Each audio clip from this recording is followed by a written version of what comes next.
Cześć! Temat dzisiejszej lekcji to powitania i pożegnania.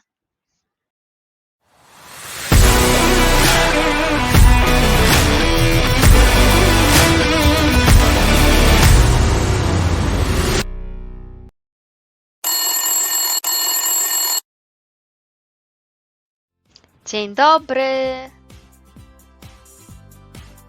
Dzień dobry! Dzień dobry. Cześć, Hej, co słychać? wszystko dobrze, a ty? Świetnie, dzięki.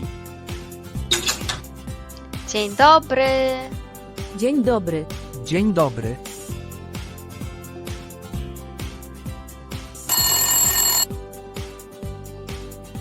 Do jutra. Do zobaczenia. Na razie.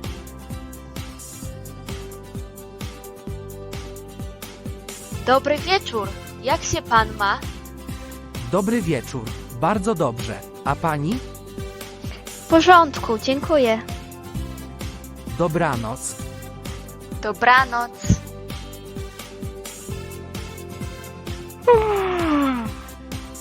Dobranoc.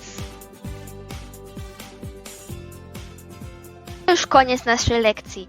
Jeśli podobał Ci się filmik, daj lajka i subskrybuj. Dziękuję za oglądanie. Do zobaczenia później. Cześć!